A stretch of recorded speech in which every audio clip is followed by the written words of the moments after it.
What's up, Green Bay Packers fans? Welcome back, and as always, thank you for joining me. My name's Paul Brettel. Packers versus Lions, Thursday night. We spent a lot of time this week talking about the Packers defense. Previous few videos go over Green Bay's success as of late, the challenges that they faced this week against the Lions, so please check that out. But our focus today, offensive side of the ball, specifically where the Packers can find their success potentially against the Detroit Lions. And spoiler alert, not all that different than what we've seen in recent games. But first, you know the drill. Hit like on the video, hit subscribe on the YouTube channel. I do greatly appreciate it. You can follow me on Twitter at Paul_Brettel. You can find all my work, including our topic today in article version, over at ESPNLacrosse.com. And my Wisconsin sports fans, Packers, Brewers, Bucks, Badgers, sports radio, everything you need throughout the week. Download the 105.5 ESPN Lacrosse app. You can find me on Sports Lead 3 to 6, Monday through Friday, multiple days per week. So like I said, we're going to focus on the offensive side of the ball for the Packers, specifically Josh Jacobs and the Packers running game. This is now going to be the Packers, I think, third game in 12 days. But you asked Josh Jacobs on, I believe, Tuesday of this week. Days are all mixed up right now. He's feeling great. I mean, even with the heavy workload that he's had these last 2 weeks, even with the amount of games in such a packed time frame, Josh Jacobs said he's feeling great. He's ready for whatever the Packers need from him in this Lions game. And looking back at these previous 2 games against the 49ers, against the Miami Dolphins, Jacobs had 26 carries for 106 yards against San Francisco. 4 days later, that Thursday night, a week ago now, against the Miami Dolphins, Jacobs had 21 more carries in that game. Only got 43 yards on the ground, but overall, he eclipsed once again the 100-yard mark thanks to, I believe it was a 49-yard catch and run on a check down in the second half that he turned into a massive play. And this workload for Josh Jacobs that he's experiencing, it's not anything new to him. This was often asked of him during his time with the Las Vegas Raiders since he entered the NFL. Even this season with the Packers, I mean, he ranks 4th coming into this game against the Lions in rush attempts this season among all running backs. And obviously a key element for the Packers outside of game days is making sure that Josh Jacobs is as fresh and as physically ready to go, as close to 100% as possible as a running back can be this time of the season for Sundays, or in this case Thursday. And LaFleur talked about it this week. Josh Jacobs did as well. A key part to making sure that Jacobs is physically ready to go on Sundays is the communication aspect of it. Constant communication between LaFleur, the coaching staff, trainers, obviously, Josh Jacobs, just in how he's feeling, what they should do that particular day at practice. And then LaFleur has also said that they've monitored in practice the number of reps that he's getting. Again, just to give him some less workload during the week, make sure that he's physically as ready to go as possible. And as LaFleur said, Josh Jacobs isn't someone that, from a rep standpoint throughout the week, that they have to worry about. Every rep that he does in practice is to his maximum effort. The preparation that he puts in throughout the week to know the game plan, to know what the defense is going to do, is to 100%. So even though he may not be getting quantity-wise the same number of reps as others, the quality of the reps that he is getting because of Josh Jacobs' preparation, just how he attacks the week-to-week, the practice, the daily routine is maximized with what he's getting. And I honestly don't think the Packers would have any issue if there was, practices throughout the week where Jacobs just took the entire practice off, right? Just an added day for rest and recovery to get ready for the upcoming game. But that's not Jacobs' mentality. I mean, he wants to be on the practice field, and he said at his locker on Tuesday that, one, he's just accustomed to doing that. He's always been someone who's, again, we know in the games has had a heavy workload throughout his career. He's someone who's always participated in practice. And another element to it and why he wants to be out on the practice field is that Jacobs, he wants to set an example. He wants to be out there with his teammates, with his guys preparing. And that means a lot to him to be out there. And one thing that Jason Vrabel, who's the Packers passing game coordinator, mentioned, it was either earlier in the season or during training camp, is that the mentality that Josh Jacobs brings to the practice field. As I mentioned, every single rep, and LaFleur talked about this as well, is maximized. It's to 100%. Everything, as Vrabel said, has to be a game-like rep for Josh Jacobs. And again, to the players around him, that extends to them, right? And being around Josh Jacobs, seeing him put in that kind of effort, and then when Josh Jacobs says, "Hey, we need to pick things up out here," that carries quite a bit of extra weight, right? When you see the effort that he's putting in on the practice field, to a degree, it's almost like having another coach out there, right? In terms of, hey, let's pick up the intensity. Hey, let's make sure we get this rep right. So he brings, again, we see the final result on Sunday of Josh Jacobs' impact, but he brings an added level, I think, of just accountability is the word I'll use, to the practice field because of how he approaches things, because of his mentality, because of the effort and maximizing each rep that he brings on a day-to-day basis, the focus of it as well. So Packers are obviously very mindful of the reps he has throughout the week. That communication is open between the two, LaFleur, Josh Jacobs, coaching staff trainers, as I mentioned, to, hey, do we need to take things back a week? How you feeling? What are your thoughts on how we approach this week from a workload standpoint?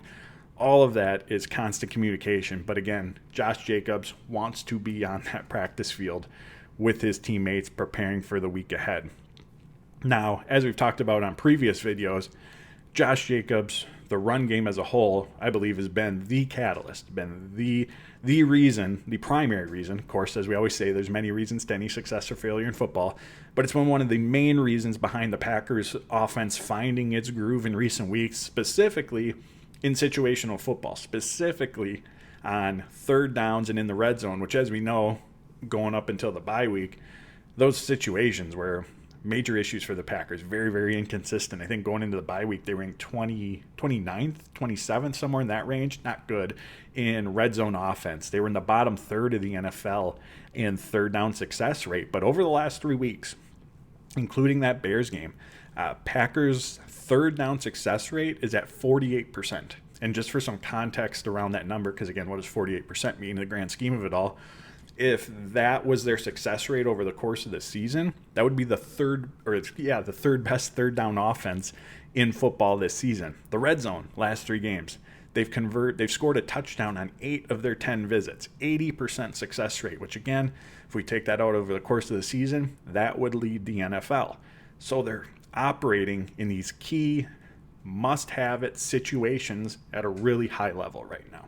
They're extending drives, and they're turning those extended drives not just into points and field goals, but into touchdowns. It goes without saying, that's a recipe right there for winning football on the offensive side. And like I said, Josh Jacobs has been a crucial element to that. The Packers' reliance on the run game and his success in the run game as well. We've talked about it on here a bunch. When you are able to run the ball successfully on offense, what does it do? Keeps you ahead of the sticks, right? You're out of those long down and distance situations, which the Packers ran into a ton of during the first half of the season. I mean, just the overall inconsistency we saw on offense from Green Bay through the first 8-9 games of the year, a lot of it was due to too frequently being in 2nd and 8, 3rd and 10. And a lot of that was they found themselves in those situations via self-inflicted errors, right? Could have been a pre-snap penalty, drop pass, off-target throw, whatever it might have been. But even for a dynamic offense like Green Bay, and even with the ups and downs that they had, they were still one of the best offenses in football, if not the best, at generating big plays.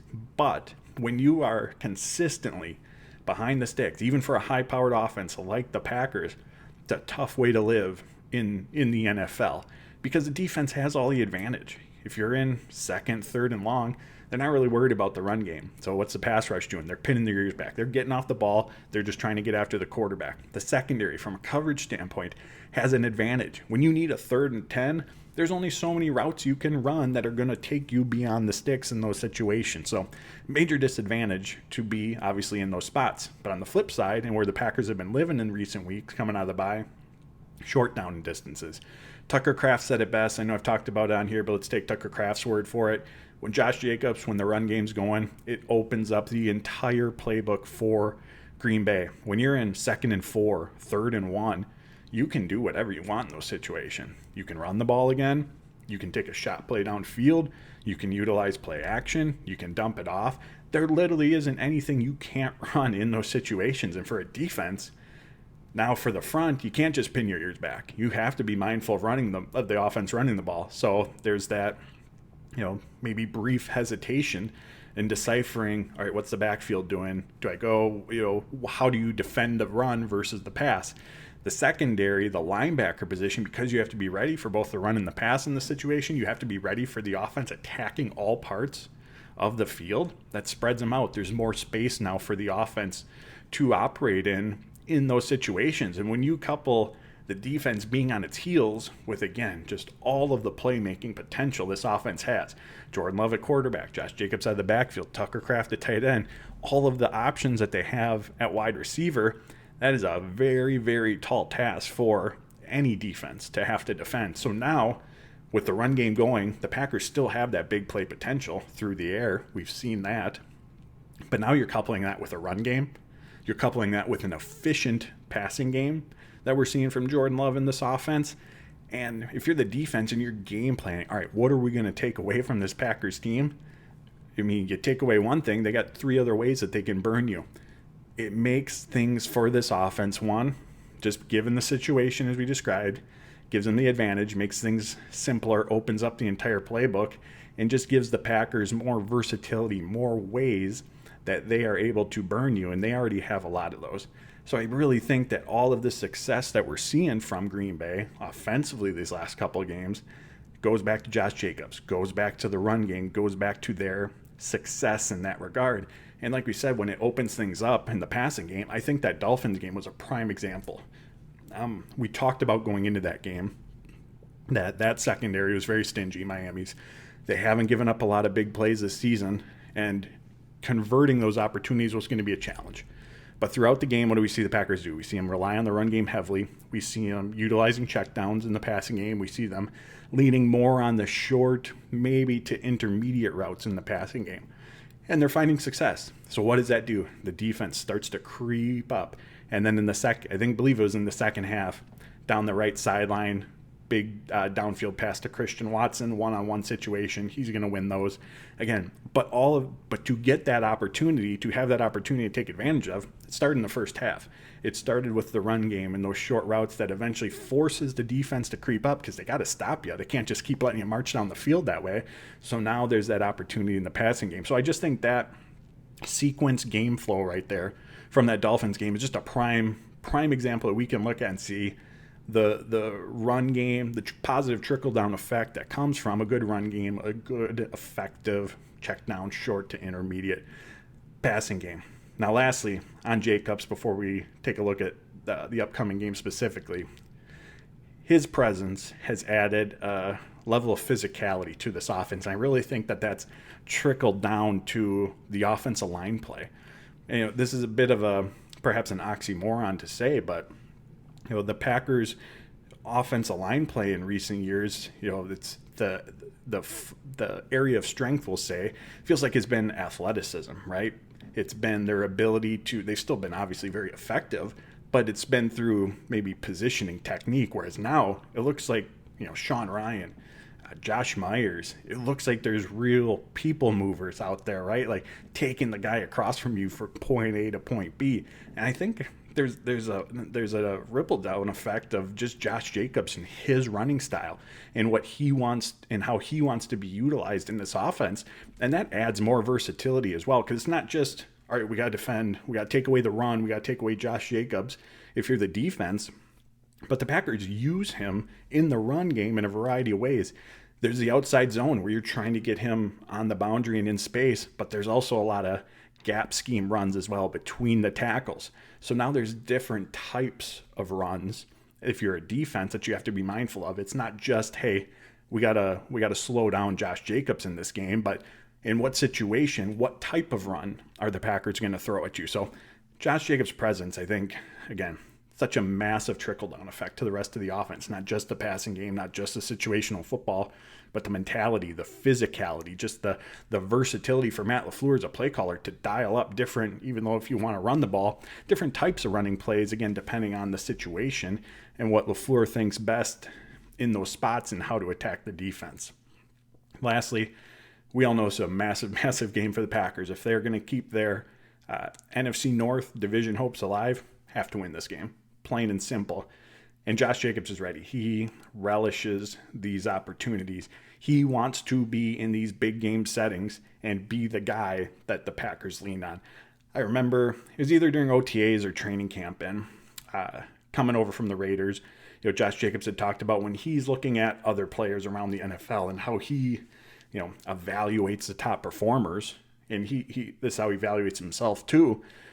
How do you perform in the big games when there's so much on the line and your team needs you to come up with a big play? How do you perform in those situations? And with Josh Jacobs just not having a lot of opportunities to be in the playoffs, I think he was in the playoffs once with the Raiders, he didn't find himself in a lot of those situations. So even though he has the rushing numbers, the All-Pro, the rushing title, there's a lot of accolades that he's accumulated individually. He wants to go out and show that in these key games, pivotal moments, that he can still be that guy, that he can be that guy that helps his team win in those gotta-have-it games, which the Thursday night game with Detroit is. So he's excited for this moment. He is ready for this moment coming up on Thursday, and we'll get into it here in a second, but he's going to once again play a pretty big role.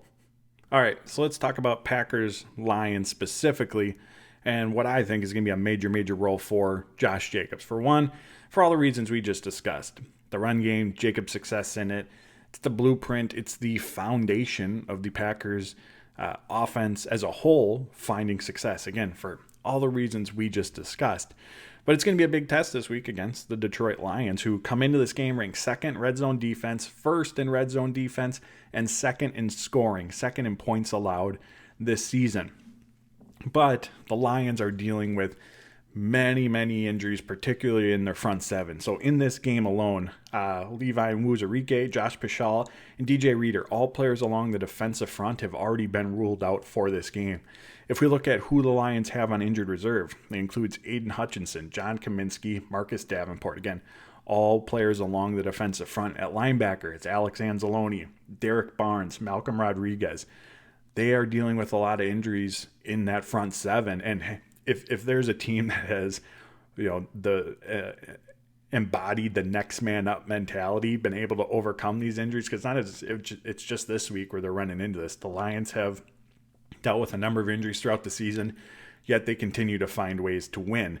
But if we look at, again, on paper, and of course the disclaimer, the game of football is not played on paper, but if we look at on paper, game planning wise, where can the Packers potentially exploit this defense? Again, that's a lot of key high impact players that the Lions are going to be without in their front seven. Now in the back end, secondary is getting a little bit healthier. I think for the first time in 2-3 weeks now, they're going to have both their starting cornerbacks available, Terrion Arnold and Carlton Davis. And then on the back end in the secondary at safety, you got the Ballhawks and Kirby Joseph and Brian Branch. Joseph is tied with Xavier McKinney for the league lead with 7 interceptions. Brian Branch has 4 of them. And Jordan Love talked about it earlier in the week. I mean, those are, especially Joseph and Branch, those are 2 players where you got to know where they're at all times on the field because of their ability to make plays on the football. So again, secondary, ball hawking ability. LaFleur also commented, very, very aggressive unit as well. The Lions play a lot of man coverage, which at times can create some big play potential for the offense with that aggressiveness, but also creates, as the interception numbers show, a lot of big plays for the Lions defense as well, and is a unit that has shown to be difficult to move the ball on through the air. But again, we go back to the defensive front where they're dealing with injuries. That feels like, again, on paper, where the opportunity is for the Green Bay Packers in this game. And of course, that then lends itself to Josh Jacobs, again, seeing a heavy workload. And again, as we already discussed, when you can move the ball steadily on the ground game, we use the example from the Dolphins game, that then opens up opportunities on the back end. The Packers' success on the ground, being able to move the ball in that capacity, it can take away some of the bite from this, again, ball hawking, aggressive Lions secondary, and open up some potential shot play, downfield opportunities, or even stuff on intermediate routes, crossing routes to take advantage of in the passing game. So saying that the Packers are going to lean heavily on Josh Jacobs, that's going to be a key to success here, I don't think is groundbreaking information by any means that we're discussing here today, but I do think it's going to be the key. I think that's going to be where the success or lack thereof, if the Lions are able to bottle up their run game, starts and ends for the Packers offense. Now, having said all that, that isn't to say that Green Bay still can't find success through the air. That isn't to say that, Jacobs going to carry the ball 30 times and they're not going to throw the ball at all. That's when you have Matt LaFleur as your play caller, Jordan Love as your quarterback, all the pass catching options that the Packers have. Passing game is always going to be an element of this Green Bay Packers offense. But again, they're finding their groove with the ground game. It's been the foundation. It's been the blueprint for their success. And in the passing game specifically, if there's a couple players that I'm keying in on that I think could have some big games, Josh Jacobs, again, get him the ball in space, some check downs. Tucker Kraft, I think, again, because the Lions are dealing with injuries at the linebacker position, his ability to pick up yards after the catch, I think Tucker Kraft could be a big force in the passing game for Green Bay. And then Jaden Reed out of slot, again, where the linebackers are positioned, attacking that middle part of the field from the slot position. So Kraft, Reed, I think could be two really, really important players in the passing game here for Green Bay. And then you have Christian Watson, someone who can draw the attention of the safeties in the passing game, again, because of his speed, because of his big playability. That can open up opportunities, again, over the middle, underneath for players like Kraft and Reed. So that's kind of where I think the attention might lie for the Packers in the passing game.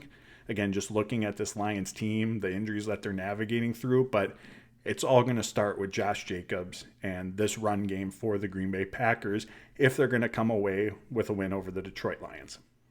All right, my friends, if you've made it this far in the video, you know what to do. Hit like on the video, hit subscribe on the YouTube channel. I greatly appreciate it. Thank you for tuning in. Find me on Twitter at Paul_Brattle. Find all my work over at ESPNLacrosse.com. My Wisconsin Sports Radio fans, download the 105.5 ESPN Lacrosse app.